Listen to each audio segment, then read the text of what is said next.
પાટણ જિલ્લાના હમીરપુરા ગામે આઈએએસ વિપુલભાઈ ચૌધરીના યશોત્સવની ભવ્ય ઉજવણી શંકરભાઈ ચૌધરી અને લવિંગજી સોલંકીની રહી ઉપસ્થિતિ।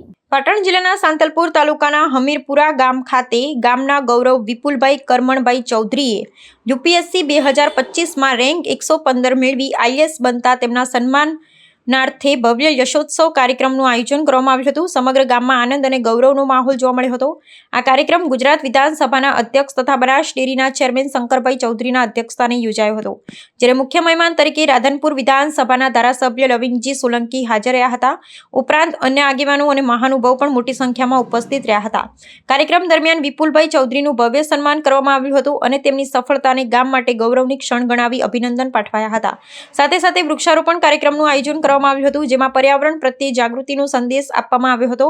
આ ઉપરાંત વ્યસન મુક્તિ અંગે સંવાદ યોજાયો હતો, જેમાં યુવાનોને સારા માર્ગે આગળ વધવા અને સમાજમાં સકારાત્મક બદલાવ લાવવા માટે પ્રેરણા આપવામાં આવી હતી। સમગ્ર કાર્યક્રમ હમીરપુરા ગ્રામજનોના સહકારથી સફળતાપૂર્વક યોજાયો હતો અને ગામમાં ઉત્સાહ તથા ગૌરવનો માહોલ સર્જાયો હતો। આ પ્રસંગે ગામની લાઇબ્રેરીની અંદર પુસ્તક વિતરણ કાર્યક્રમ યોજાયો હતો। આ પ્રસંગે ગામની અંદર આવેલા ઐતિહાસિક અને પૌરાણિક કાશી વિશ્વનાથ મહાદેવ મંદિર ખાતે વિધાનસભાના અધ્યક્ષ શંકરભાઈ દર્શન કરી ધન્યતા અનુભવી હતી। પાટણ જિલ્લાના હમીરપુર ગામના સામાન્ય ખેડૂત પુત્ર ગામની પ્રાથમિક શાળામાં ખરાબ પરિસ્થિતિની અંદર પણ અભ્યાસ કરી આગળ વધેલા આજે આઈએએસ બનતા સમગ્ર ગામની અંદર ખુશીની લહેર જોવા મળી હતી। તે અંતર્ગત ભવ્ય કાર્યક્રમ યોજાયો હતો।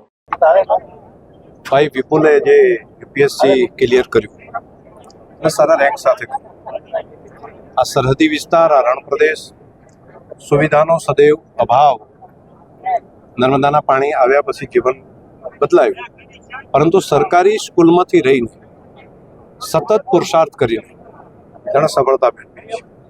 એનો પુરુષાર્થ અને લગન એને હૃદયપૂર્વક ખૂબ ખૂબ અભિનંદન।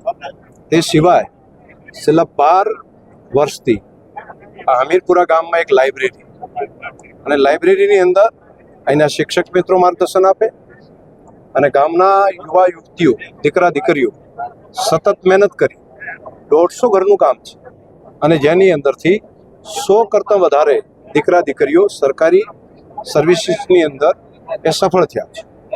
સતત પુરુષાર્થ જે કરે છે તેનું કોઈ વિકલ્પ હોતો નથી। નવી પેઢી માટે સતત મહેનત કરતું રહેવું, નક્કી કરેલા લક્ષ્યની દિશામાં મહેનત કરવી, તેની આ એક પ્રેરણા છે। ડીઝલ પેટ્રોલની અછતમાં લોકડાઉનની વાત સાચી છે। આપણે જે કીધું કે અમારો વિસ્તાર બહુ પછાતપણામાં આવે છે, તો પહેલથી જ એવું છે કે ગાઈડન્સનો બહુ ખૂબ અભાવ રહ્યો છે। પણ એ વાત છે કે મગજમાં એવું હોય કે ના, મારે કંઈક કરવું છે મારા વિસ્તાર માટે, મારા પરિવાર માટે, મારા સમાજ માટે। તો એ છે કે જેટલા મનથી મહેનત કરીએ તો ક્યારેક એવું છે કે આજ નહીં તો કાલ, ને કાલ નહીં તો પરમ દિવસે લક્ષ્યની પ્રાપ્તિ થાય જ છે। તો જે બી દર્શક મને જોઈ રહ્યા હોય એમને એક જ વસ્તુ છે કે મહેનત करते रहना चाहिए। क्या पता भगवान कभी देख ले और बोल दे तथास्तु। तो खूब મહેનત કરો। કેટલા વર્ષનું સંઘર્ષ વિચાર કરશો સાહેબ? ખૂબ 2015થી મેં સ્વપ્ન જોયું હતું કે મારે આઈએએસ બનવું છે। 2020થી હું સતત અને સખત બંને તૈયારી કરી રહ્યો છું।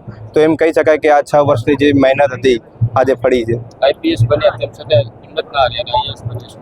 જી, મેન બહુ મુશ્કેલ કામ હતું કે જ્યારે આઈપીએસ બન્યા ત્યારે બહુ ખૂબ સંતોષ થઈ ગયો કે જે સિવિલ સર્વન્ટ્સ માટે મારે જવું હતું એ મને સફળતા પ્રાપ્ત થઈ ગઈ છે। પણ એ હતું કે કંઈક મોટું કરવા માટે થોડું કુરબાની વધુ આપવી પડશે।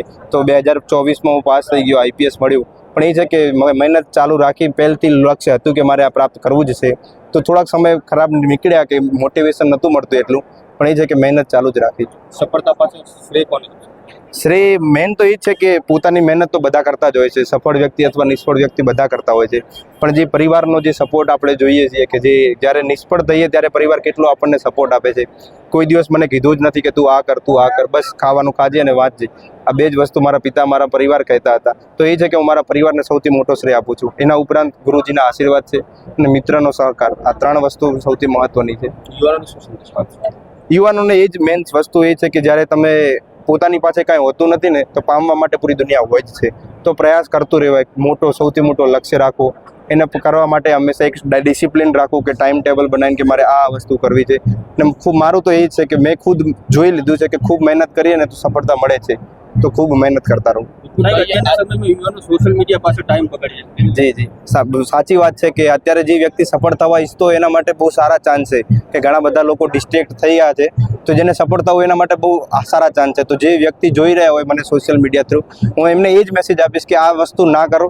સોશિયલ મીડિયાથી જેટલો દૂર રાખશો. તો માય પર્સનલ એક્સપિરિયન્સ વોઝ કે મેં 2 વર્ષ સતત સોશિયલ મીડિયા યુઝ જ નહોતો કર્યો. જો તમે ગમે એ વસ્તુમાં પાસ થવા માંગતો ખાલી 2 વર્ષ મહેનત કરવાની છે. 2 વર્ષ થોડા તો સોશિયલ મીડિયાથી દૂર રહો. જેટલા સોશિયલ મીડિયાથી દૂર એટલા સફળતાથી નજીક. આ છે. યુપીએસસી કેમ પસંદ કર્યું? કયો મુખ્ય હેતુ? જી, મારો એ હતું કે જીવનમાં કોઈ પણ વસ્તુ કરે સૌથી મોટી કરવી. તો પહેલા ઉદ્દેશ્ય એવું હતું કે મામલતદાર બનવું છે, પણ એ મામલતદાર પાસે ખાલી તાલુકા માટેનો જ પાવર હોય છે, જ્યારે ડિસ્ટ્રિક્ટ કલેક્ટર હોય ને તો પૂરા ડિસ્ટ્રિક્ટનો હોય છે. તો મને એવું લાગ્યું કે જો આઈએએસ બનીશ તો મને મોટું પ્લેટફોર્મ મળશે. જો મોટું પ્લેટફોર્મ મળશે તો હું ઘણા બધા લોકોને મદદ કરી શકીશ. તો that was the main intention to join the civil service. Thank you.